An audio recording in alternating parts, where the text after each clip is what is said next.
Alright, so let's start Chapter 6. And I'm saying start because this has got an enormous amount of content associated with it, and we're going to have to break it into 2 videos, I think, for everyone's sake. And I'm not sure if YouTube will upload a video in the 2-hour range. So I'm going to have to break it up. This chapter is going to be modified a little bit from the way the book presents it.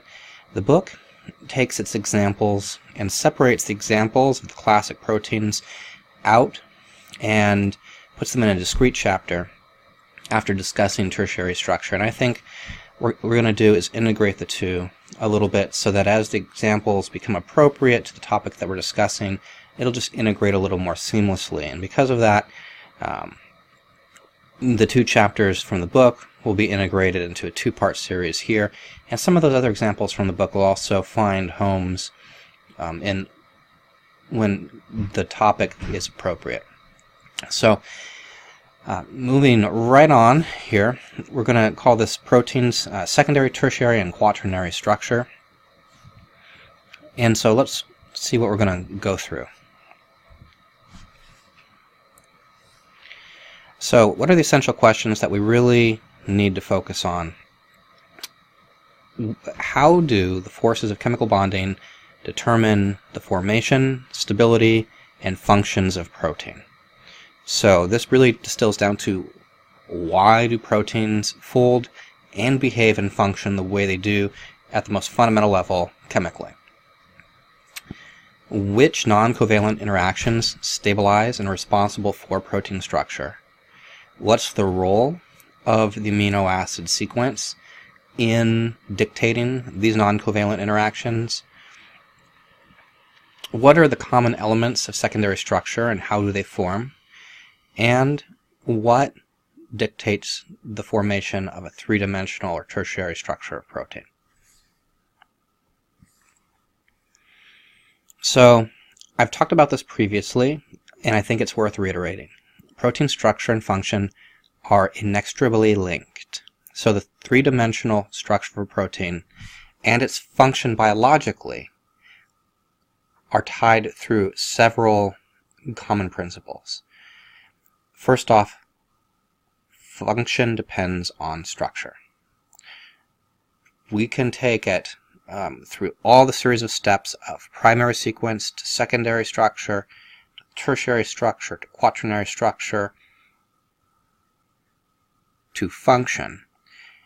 But in the end, if you change the amino acid sequence, the primary structure of the protein, it will at some level, often subtly and often significantly, cause a change to the function of that protein.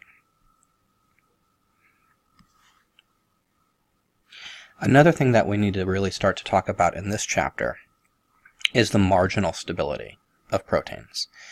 So globular proteins in particular are only marginally stable. The peptide bonds which form the primary structure of the protein are quite stable.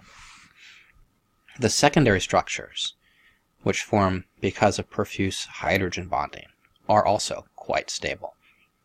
But that globular shape, that refined tertiary shape or quaternary shape, is what we like to refer to as only marginally stable. It's kind of like the 3 little bears. It's just stable enough. Or I just confused the 3 bears with the 3 little pigs. So, sorry for that. But it's just stable enough. It's just right. And by that I mean it holds together under the biological conditions that it needs to operate, but it also has enough pliability where its structure can be changed with only minor modifications to the environment or to its structure through post-secondary modifications. And these ability to change gives it the ability to move, and this motion is really important for these globular protein functions. And we'll go down that rabbit hole significantly. So, what non-covalent interactions are actually responsible for stabilization of the protein at these higher levels, meaning tertiary, quaternary? We're going to keep going back to weak forces over and over and over again. First and foremost, when we're talking about secondary structures and tertiary structures, hydrogen bonding is going to happen a lot. And it's going to happen wherever possible. It's one of the most common themes in higher levels of protein structure. You're also going to see hydrophobic interactions driving the hydrophobic collapse, or one of the initial steps of the formation of tertiary structure. You're going to see a lot of ionic interactions occurring at the protein surface, where we have polar and acidic residues around the surface which are interacting with the environment. And then throughout the entire system, van der Waals interactions are ubiquitous. So, as an example of some of these interactions, an electrostatic interaction between a basic and acidic amino acid residue. This is just a lysine and a glutamate side chain, and you can see, let me grab a color here. You can see when we zoom in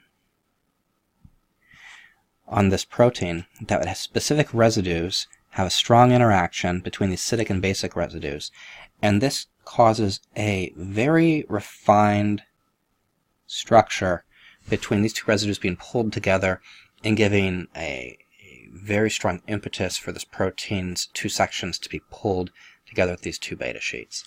So this is just one example of a refinement which can occur from a particular electrostatic interaction.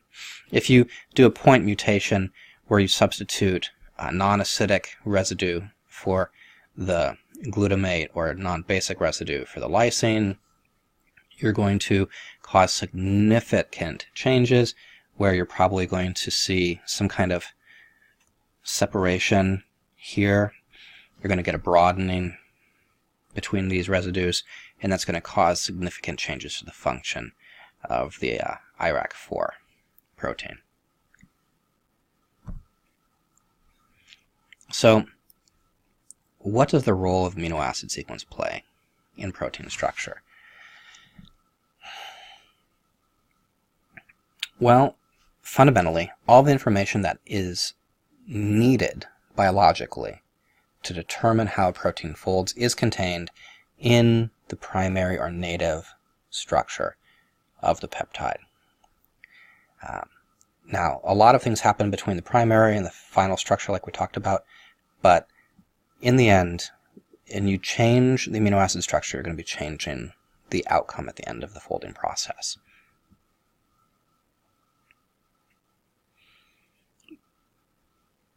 Now, we're going to go down this in rabbit hole in a lot more detail, but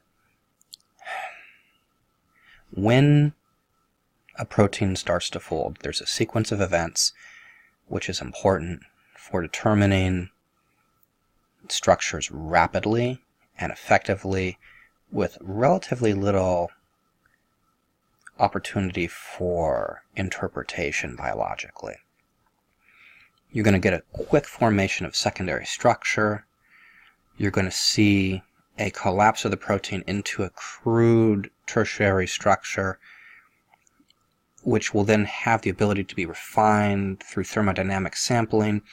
But even with these systems in place, we still have some biological systems which get us the ability to refine folding, and that's called a chaperone protein. And a chaperone protein, which used to be called a heat shock protein, is a protein which can assist in the refinement of other proteins' folding process. And its role sometimes is more important when the physiological conditions are non-ideal and the organism is stressed, and you see an upregulation of chaperone proteins to help refine other protein folding processes. So let's start going down this path of protein folding. We have the peptide bonds, it's demonstrated here, all lying in plane, and we have limited degree of rotation around these peptide bonds because of the amide planes.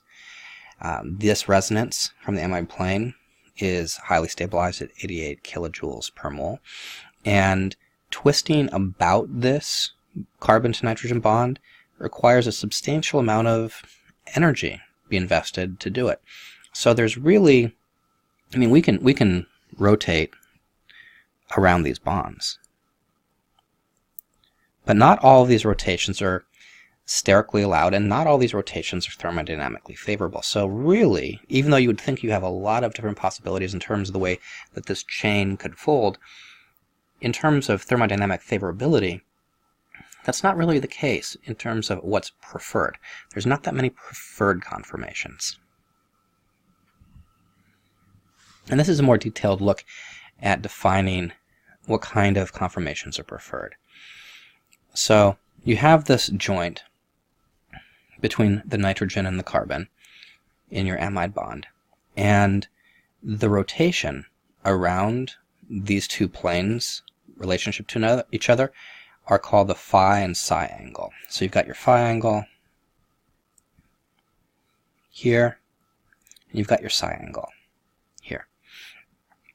And the conformation as shown is 180 degree phi, 180 degree psi angle. So they're laying flat to one another as drawn.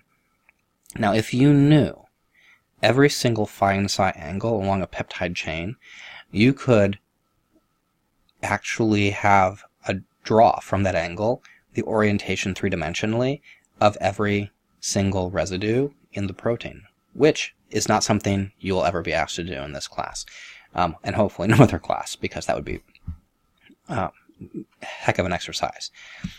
But what we do want you to take away from this is that some phi-psi angles are much more likely to occur than others because of their either their constraints or because of their favorability. So this is a good example of what isn't allowed. If you have a phi-psi angle of 0 and 180 degrees, as drawn here, you can see that you are moving the oxygens within their no contact radius, where the electrical lone pairs housed on these oxygens will be in common space, and that is just not a happy thing. And we can move through these examples all the way through to where you have a 0, 0 phi psi and have other non-contact angles. This is just a point of concept that not every rotation in a primary amino acid sequence is favorable or even allowable. And if you zoom out and do a graph of phi psi here versus here, where you have 180 plus to 180 minus degrees rotation possible for either bond, you can see a clustering for biological samples of what phi-psi angles typically occur in most types of proteins. And this actually gives us a lot of insight into what occurs most often. So every now and then you have something like this left-handed helix over here. You can see some oddballs like the collagen triple helix out here.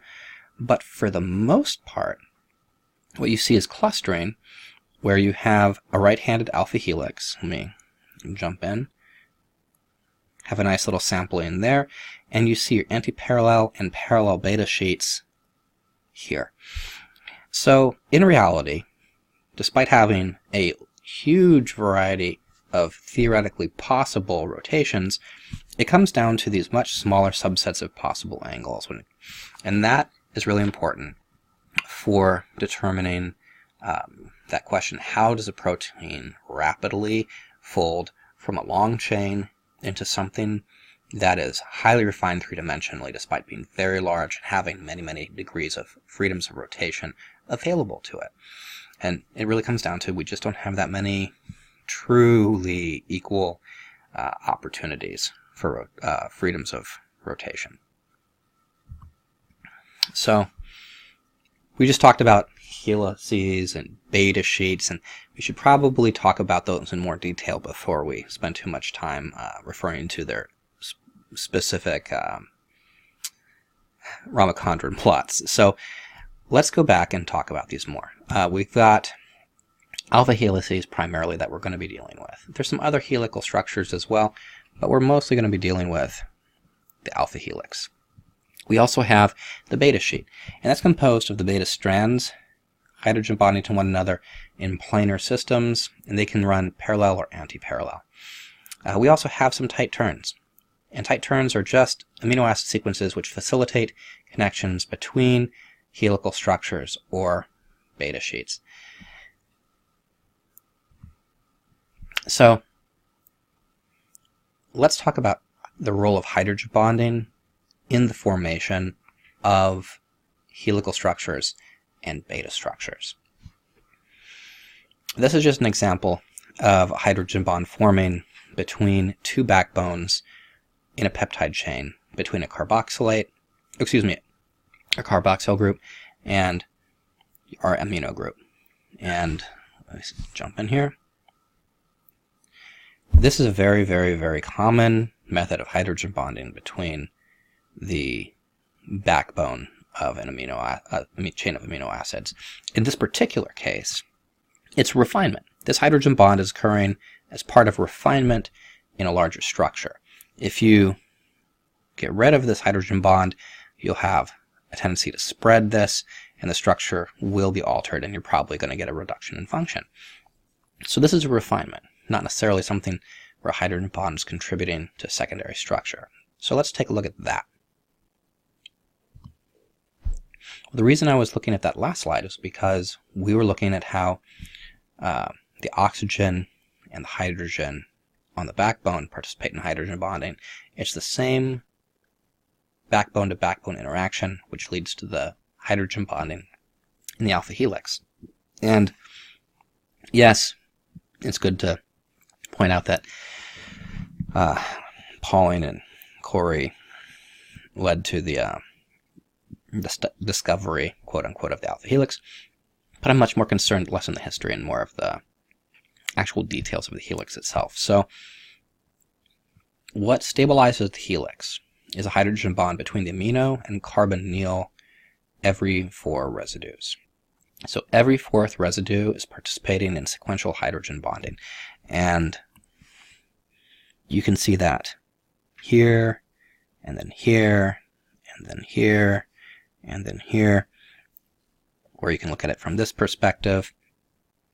And this makes for very stable helical structure. Every 4th residue is hydrogen bonding. Every residue is hydrogen bonding to the next residue 4th away from it. And this results in 3.6 residues per turn. You can actually see that you have that little bend to each residue. So it's not perfectly vertical, otherwise you'd have a perfect 4 residues per turn ratio. And it's only 3.6.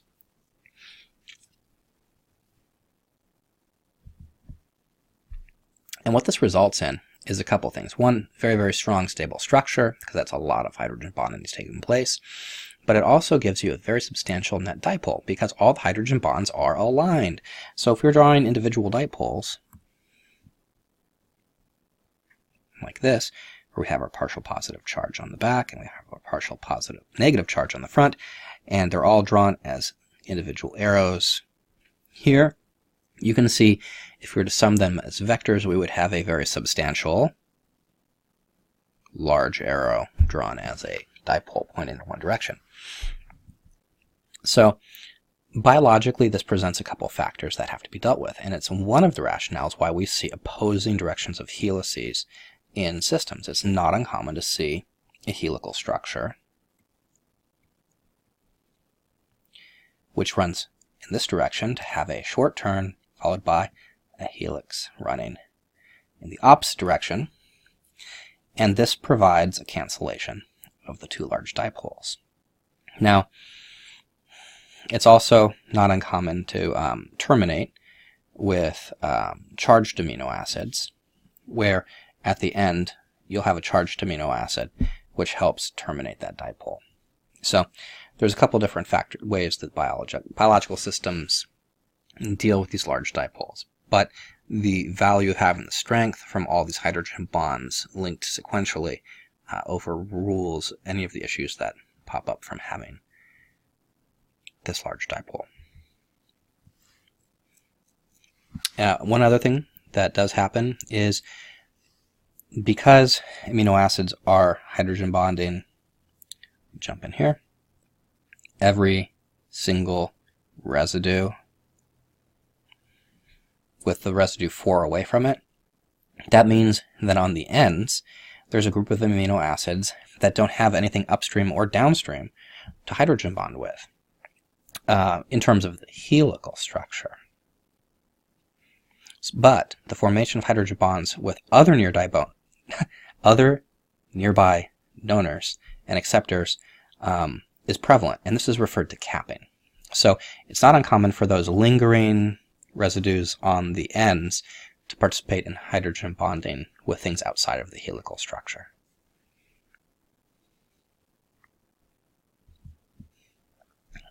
Not all amino acids are equally as adept at forming alpha helical structures. Some amino acids are particularly favorable and they're considered helic formers, and some are really, really bad at forming helical structures because when you look at their mitochondrial angles, it's just not preferable for the formation of the helix. And this is a really nice table that summarizes which amino acids are helical formers and which ones are breakers. And let's see here. Grab color. When you're reading this, the one that's really worth jumping in right away is finding the B for breaker, and you'll see proline is a helix breaker. And if you look at its structure, you'll probably see why. You have that odd internal cyclic structure, which gives it unique rotational constraints. On top of having a breaker with proline, you'll also see that glycine, as a secondary role, is often associated with the termination of a helix. But that has less to do with its inability and more the fact that it is able to make tight turns because of its R group being a proton, so it's inherently more flexible. And you're going to see that in the ends of helical structures making tight turns frequently. So it's not as much of the fact that it's an active breaker as that it's involved in things after the helix. And then also you see some secondary breaking functions for serines as well. So moving on from the alpha helix, let's talk about beta sheets and pleated sheets. And why you said called a pleated sheet when you see it three-dimensionally is pretty obvious. It's because of this pleat to a planar structure. And you can see these beta strands running. Let me just erase this. Each of these being a beta strand here and here and here. And each of these beta strands has hydrogen bonding between the backbones, forming this pleated structure. Really strong pleated structure.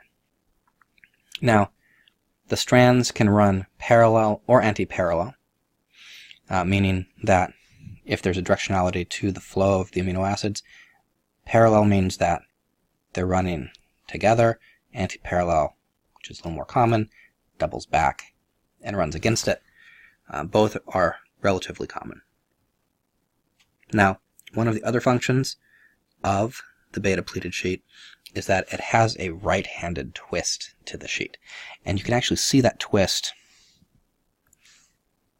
when you look at these green sheets at the core of this protein. This is a really neat protein because you can see the core of the protein is beta pleated sheet, which has this twist to it. And then peripheral to that is a structure of helical segments and then some non-refined linear segments that connect those helical sections for increased flexibility. So you have this rigid core, semi-flexible helical structure surrounding the core that's all intertwined with these highly flexible, non-defined sections. So here's a better drawing than my own of parallel and antiparallel structures. You've got the parallel structure above where you have the nitrogen and carbon direction defined in the same direction for A, and then for B, they're running in opposite directions. What's really obvious right out the gate is the antiparallel. You have this lovely linearity with your hydrogen bonding, which is very efficient, and you have a strain to your hydrogen bond angles in your parallel. So this one is a little bit more efficient. I was talking about the turn, the beta turn, or turns in general, tight turns. And this particular turn allows for, let me go back. This, whoa, I didn't think that was going to happen. Let me see if I can fix that. There we go. You have these two anti-parallel strands. Well, you got to make a really tight turn here to connect those strands, and that's what we're about to look at. This is a beta turn, or a beta bend, or a tight turn. They're all interchangeable. And in this particular case, it allows for a peptide chain to reverse direction very efficiently. What happens to stabilize it is you get a hydrogen bond which forms between your carbonyl on one residue and the hydrogen and the amide proton. And eventually I'm going to get the hang of not dragging these things all over the place. Now, we do see a lot of proline and glycine in these turns because they have Ramachandran angles, or preferred Ramachandran angles for this particular geometry. So it's just one of those fortuitous functions of this particular unique amino acid structure.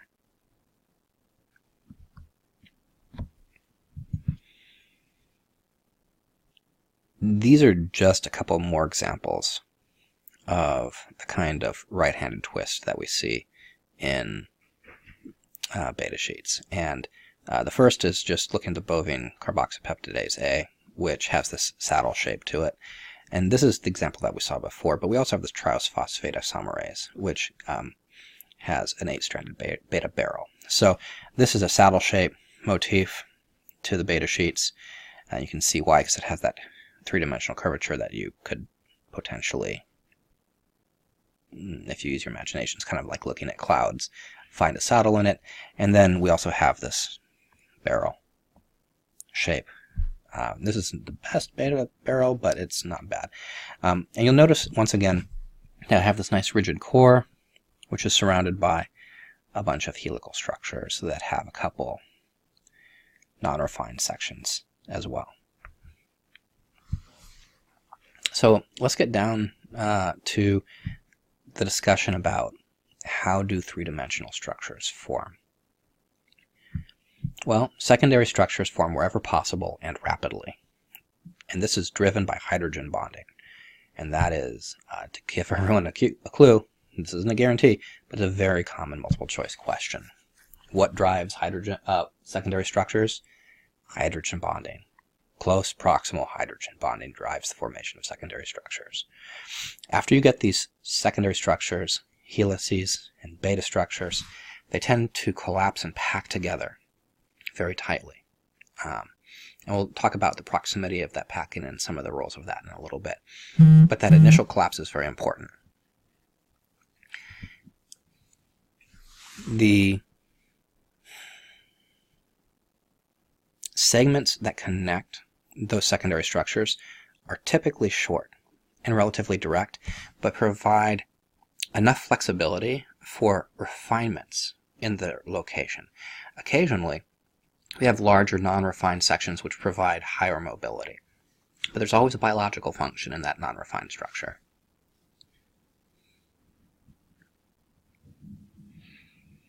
And what it really comes down to is proteins fold to give you the most stable structure for that particular environment. And that structure is going to define its biological role. Refinement of that structure is intentional by changing it at a chemical level, which gives it a new preferred energetic minima, which alters its ability to function biologically, whether by upregulating it or downregulating it.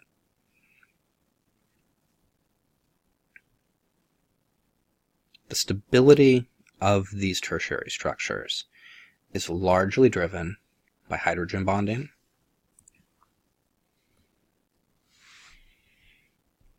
And by reducing the surface area for a globular protein accessible to solvent, which reduces the organizational characteristics of that solvent that have to be overcome. Very similar to the rationale for the formation of macrolipid structures.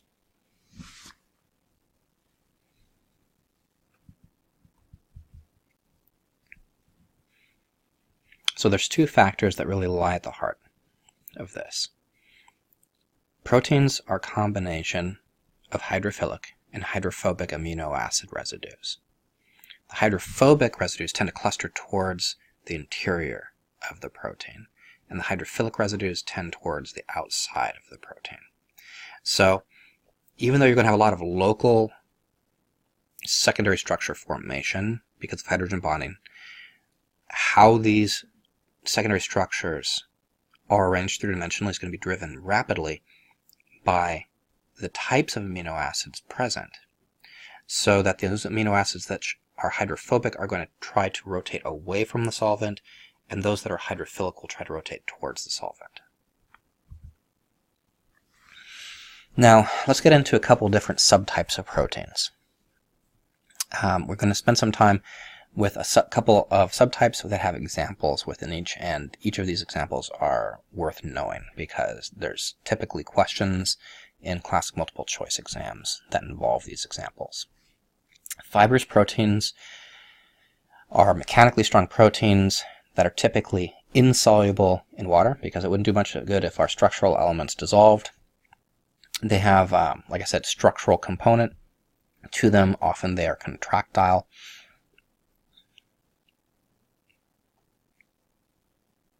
And the three that we're going to really focus on are alpha-keratin, beta-keratin, and collagen. So alpha-keratin is a fibrous protein which we typically find in fingernails, horns, hair, things along that line. And it has a primary structure which consists primarily of 7 residue repeats, which you can generalizably call A, B, C, D, E, F, G, which repeats N, where A and D are nonpolar. So that's the important thing, is you have polar residues on non-A and D and nonpolar residues on A and D.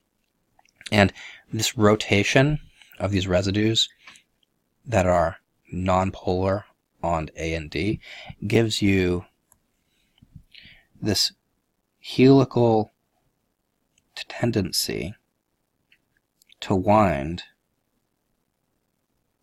around the coil, where those residues follow a curvature around the column. And this curvature means that when these two coils come together,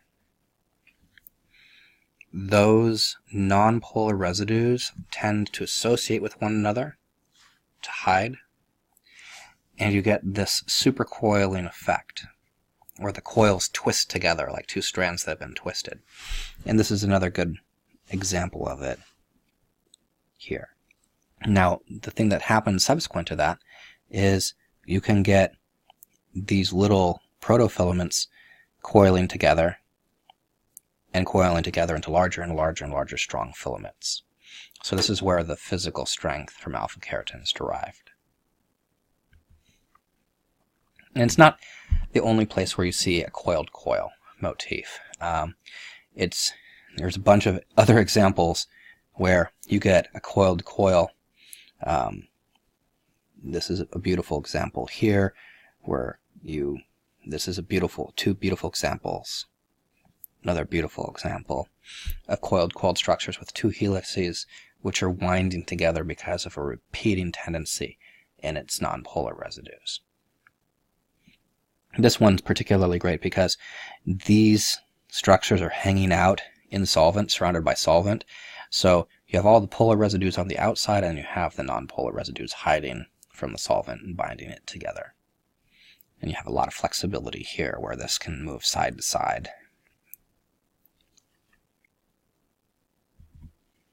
So beta carotene instead of alpha carotene.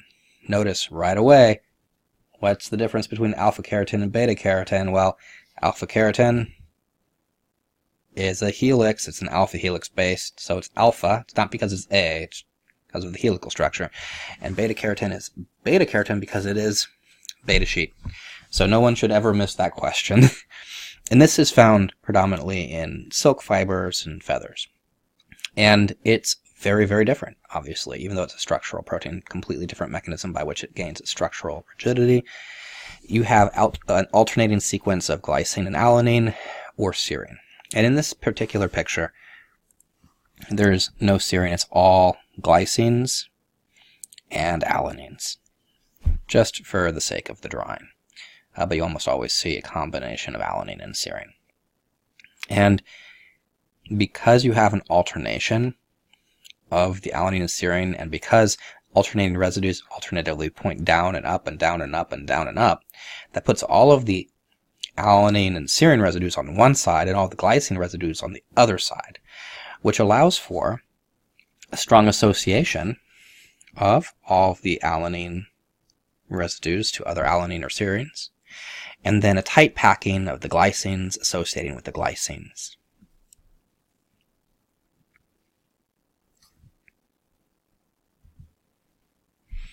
The last structural protein, fibrous protein, we're going to talk about is collagen. Collagen's a classic. It's a very unique protein in terms of its amino acid composition. Excuse me. It has a triple helix structure, which is unique. And if you cook it for 3 hours at fairly high temperature, it reduces to gelatin and is delicious. So, all those things aside, what makes it unique? Well, it has an unusual amino acid composition, which includes hydroxy amino acids. So you've got hydroxyl lysine and hydroxyproline. You also see a lot of both of these in the non-hydroxylated form as well. And there's some, everyone here has probably heard of scurvy and the need for having vitamin C in their diet. Well, this is why. The hydroxyproline, which is so important in the structure of collagen, is formed based on a vitamin C dependent hydroxylase reaction. In the absence of vitamin C, this reaction can't take place. You cannot make hydroxyproline if you're too deficient in vitamin C, and therefore your body can't produce collagen. So you end up having scurvy, which is an actually terrible disease which will slowly kill you because of defective connective tissues in your body. Oh, and this is the reaction of vitamin C hydroxylating, catalyzing the hydrolysis of proline to hydroxyproline. This is just for fun. You guys do not have to know this reaction. Don't worry about memorizing it. Although, you should know about vitamin C / ascorbic acid catalyzing this reaction. So, let's take a look at the amino acid sequence and structure a little bit. So nearly one residue out of every 3 happens to be glycine. Right? Our simplest non-chiral amino acid, which has an R group with a proton. We also have a high content of proline, and we have all these hydroxy prolines as well. And what ends up happening because of this unique composition and every 3rd residue being glycine is you get this really interesting triple helical structure.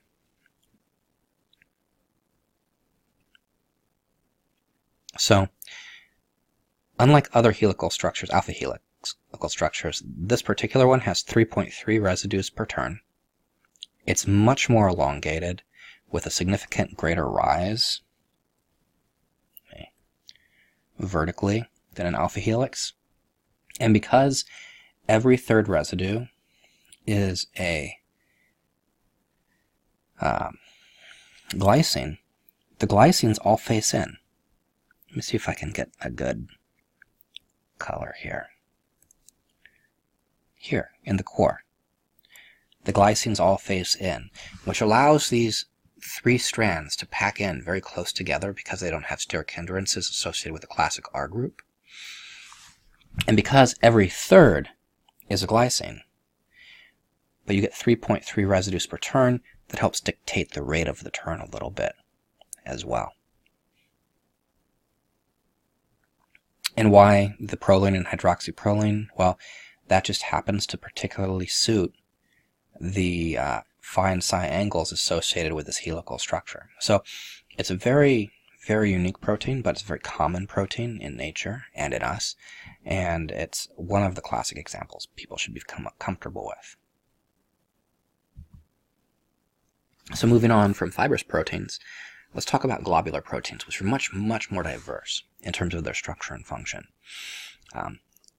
They're much more numerous biologically. You tend to see a lot of soluble globular proteins, which you don't see in fibrous proteins. They have incredible variety to function as well as to structure.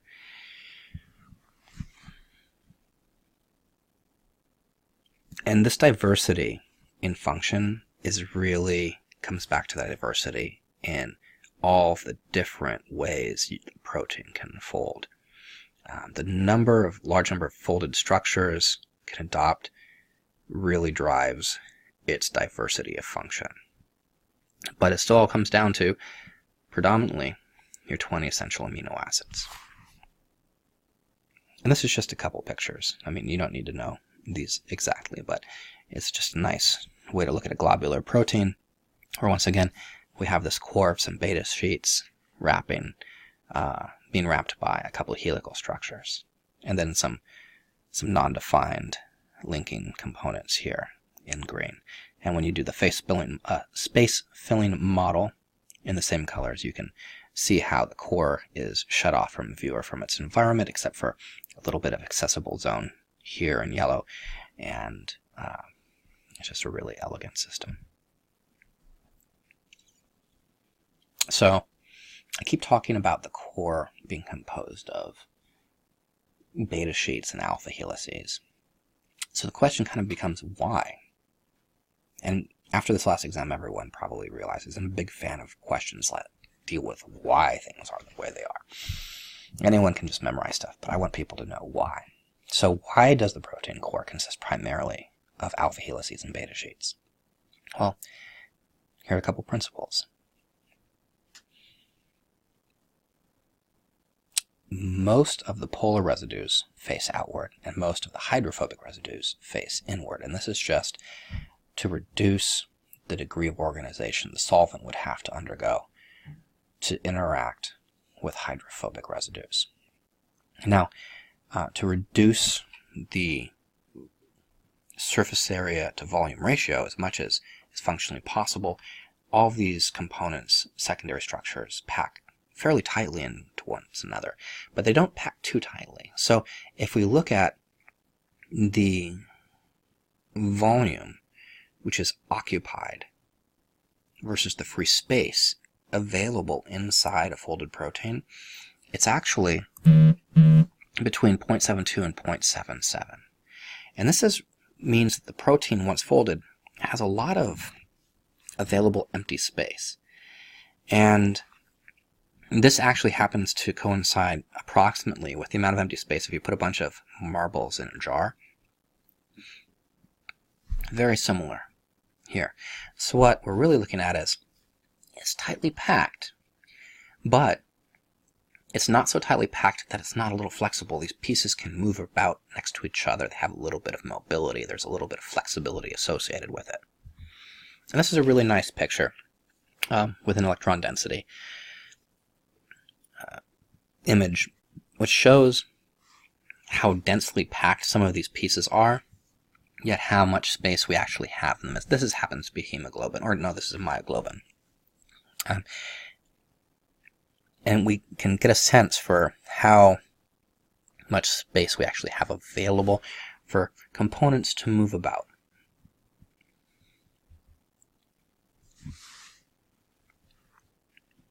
Now, like we said, the protein core predominantly hydrophobic.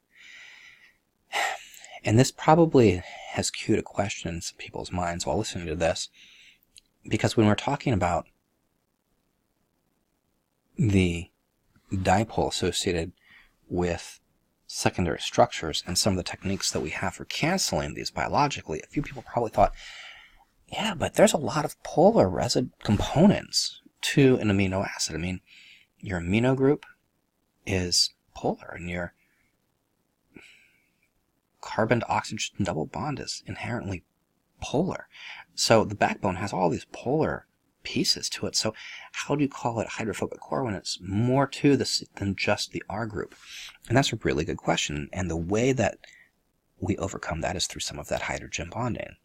Because if we take these two most polar components, which aren't R groups, and you hydrogen bond them, you help neutralize some of that polarity. Which is, to this point, we actually overcome a lot of these polarity issues for being at the core of a protein by virtue of forming a helical or sheet structure. Now, unlike the core,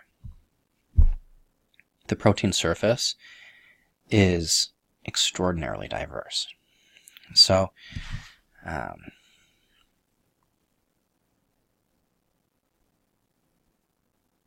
the protein surface is very, very different from the core.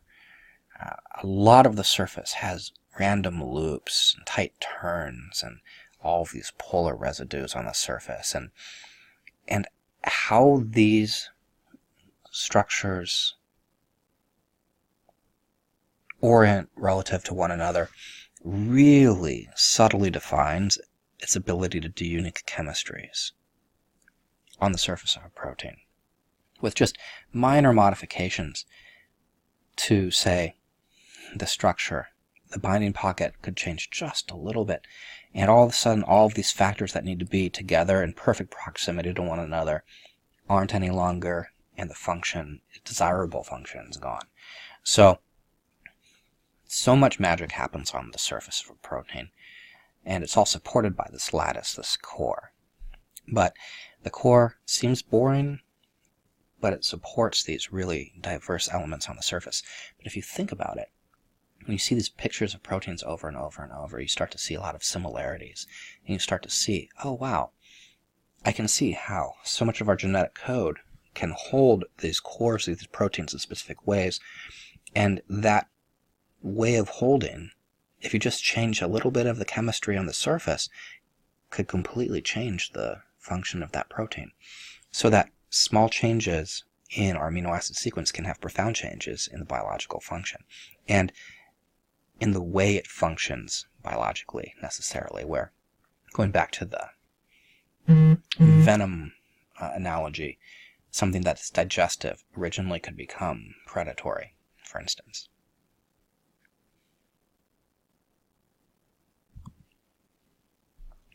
Now, you heard me refer to things as random coils before, and it's been those long, non-defined structures that are neither helical nor sheet. And it's important to probably point out that random coils aren't random in any way. They're just not defined in terms of their ability to form crystalline structures, because they're highly mobile. That mobility is incredibly important biologically. They're called random just because they don't conform to any recurring pattern, and they're very difficult to crystallize or impossible to crystallize. But that doesn't mean that, but that mobility is really important for the protein. So when you see a random coil, that's actually a point of interest for its function. It's not something that should be ignored. This is just another example of the complexities of the surfaces of proteins. We have this really cool saddle structure in orange, and then in blue we have a more planar structure. And the two pieces come together in this glyceraldehyde 3-phosphate dehydrogenase binding NAD+. And you can see how perfectly the NAD+ interacts with multiple residues with the protein. Now, what's fantastic about this, and we'll be talking about it a lot more in the next chapter with enzymes, is the overall structure of this dehydrogenase enzyme is modified when it binds to NAD+, because now we have a new system, which is the enzyme plus the substrate.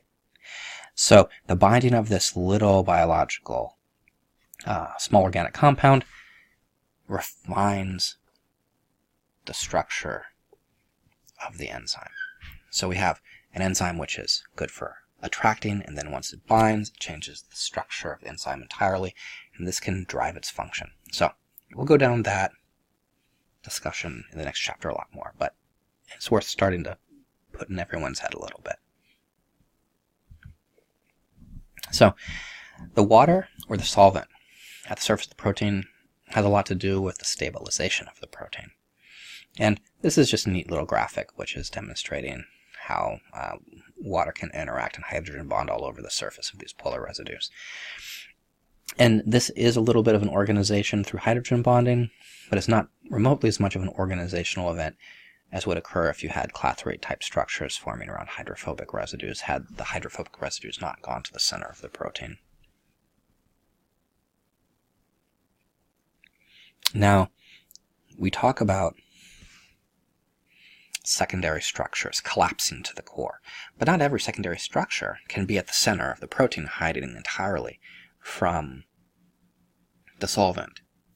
A lot of secondary structures have alternating residues where parts of the secondary structure have polar residues and parts of the structure have nonpolar residues. And this repeats in a particular fashion so that whole sections can hide from the solvent or be exposed to the solvent. Some of our helical structures are amphiphilic, meaning that part of the structure wants to be associated with the solvent while others want to hide at the core. Some helical structures are entirely buried, and some helical structures are entirely exposed to solvent with just small connected portions of primary sequence, which gives them high mobility. And this is a good example, looking vertically down, what this would look like. So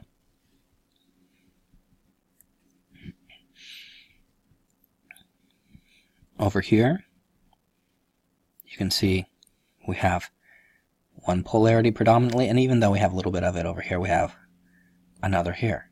And you can see how on the outside, we would want to have polar solvent liking amino acids, and then on the inside, where it's associating more strongly with the other protein, you're going to have a tendency to have your nonpolar structures. Then here in red at the core, that's not the most obvious, kind of buried in there. It's buried all the way because it's got all of these orange hydrophobic residues pretty much all the way around, with a little bit of glycine, serine, and whatnot in there as well. And then we have fully exposed, fully hydrophilic residues around this exposed helix. So this is a good example of all of our different variations on the theme. Now, the next couple of slides are not designed to scare everybody. They're designed to inform people. So I want people just take a breath, relax, shake out your hands, and just kind of go for the ride on this. I'm not expecting everybody to know every single motif or domain, but it's important that people start to see all the ways these things could combine. So motifs are just super secondary structures in the way that helices and sheets and strands can repeatedly form and commonly do. So that's all it is. So we've got the beta-alpha-beta motif, A, which is the beta sheet, leading to an alpha helix to another sheet. You've got the beta hairpin motif, which is just antiparallel beta strands forming an antiparallel beta sheet. You've got the alpha-alpha motif, where you have antiparallel alpha helices that tightly pack. And you can get a little bit of sliding side to side between these, but they're probably going to have a lot of attractive forces between them here, which is going to give them a high degree of refinement. And then you have some even more advanced structures, like the Greek key, where if you look at it, nitrogen to carbon, running this way, you have a sheet with a flexible region, a sheet, a tight turn, a sheet, a flexible region, and another sheet, and then it can wrap in on itself, forming this Greek key. So motifs are just the way some of these things interact together. Commonly, a domain is a larger unit of organization, often 250 amino acids or so. They have compact globular shapes that are fairly simple. They're typically soluble in the absence of the other domains. And domains are really interesting in terms of categorizing proteins' evolutionary history because they give us insight into how proteins function is modular, which gives us a lot of efficiency genetically.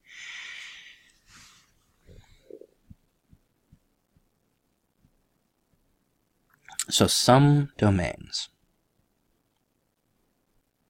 the sequence is interrupted by a sequence of another part of the protein.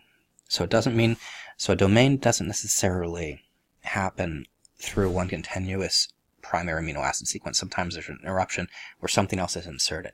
And this is really indicative of the way genetics works. Sometimes genes are inserted, sometimes they're deleted, sometimes things get scrambled around a little bit. So sometimes a domain can just be neatly condensed into a single series of amino acids, and there's a linker, and then you have another domain. And that's what you're seeing here in this first example. Everything is in one domain, then you have a nice little linker, and you have another domain, and in this case, both of these domains are interacting on both sides of DNA, and wrap it around the unit and get this really tidy package. Well, in this case, in our second example, this domain in blue has an inserted secondary domain in the middle of the amino acid sequence. So it can be discontinuous. And lots of proteins are multi-domain. Multi-domain proteins are typically the sum of the functional properties of constituent domains. So it's not uncommon, say, for a very large protein complex like NADPH oxidase to have a lot of different subunits. Some of them are bound to the cell wall. You have these soluble subunits that get recruited, and you have to have all these domains associate together to get an active multi-protein complex. So when you get that association of all those domains, you get those refinements of the structure, which gives you the refinements of the function. And in the absence of the components, you lose the function, often. Now, it's not uncommon for large proteins to have multiple copies of the same domain, which is really efficient genetically, because if you can have a multi-domain protein which has replicate copies, you can just make the same protein over and over and over again to have a higher order of function without having to encode more genetic information. So alpha domains is a very common type of domain. Obviously, we're going to be looking primarily at alpha helical structures. This is the globin fold. And it's just, you can have, let's see, nice little example here. You can track what's happening in terms of the connections between these alpha helices with short turns, leading to a tight bundle, or you can have these long flexible links that go to parallel links, where you have a parallel link, then a short antiparallel link, then another parallel link. And you can see the difference, how much more tightly packed the first example is, and how much more inherent flexibility you'll have between these domains. But you have to remember, even though you have some flexibility, you're still going to have associations, weak interaction associations between these helices, which will provide an enormous amount of refinement as well. Beta domains, usually 4 to 10 different antiparallel strands arranged in sheets that then stack like a sandwich. And that's what we're really looking at here. And this is just an an immunoglobulin fold. So, once again, I'm not trying to get everybody to remember that immunoglobulin has a beta domain. I'm just interested in getting people comfortable with all the different ways that proteins can establish tertiary structure through how the secondary structures interact with one another. It's not just sandwich type structures, we can get barrel structures. So this is a beta barrel. You can get barrel structures with helices as well. Beta barrel is something you see fairly frequently, where because of that nice right-handed twist, you can easily, grab things and move them all over the place, apparently. Get a barrel structure, which is really nice because that gives us a cavity, and you can get inclusion complexes with things inside that cavity, or you can get channels formed because of that cavity, which is very, very convenient. And this is a retinol binding protein.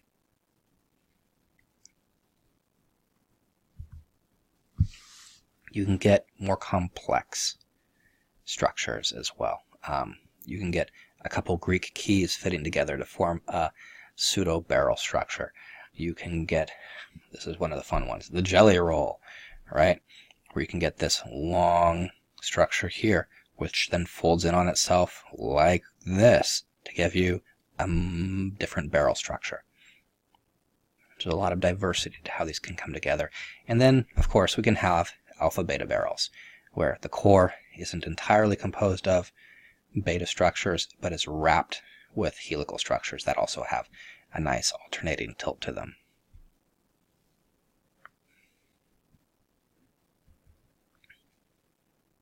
So this is the last slide for today. Even though I keep saying structure, function, structure, function, structure, function, this isn't refuting it. I think what's really important to look at here, because this is a beautiful example, of how some proteins share similar structure features, but have very different biological functions. So, if you look at A, you have triose phosphate isomerase, you've got aldose reductase, you've got phosphotrioesterase. And if you look at this, at the core of these, you have little beta sheets that are wrapped with helical structures, and man, they're awfully similar when you're looking at them like this. But that's going back to that idea of the domain and conservation of genetic material with the ability to rapidly adapt that same genetic material to other functions as it encounters new environments or new needs. These are all very similar structurally, but they're very, very diverse in terms of their function.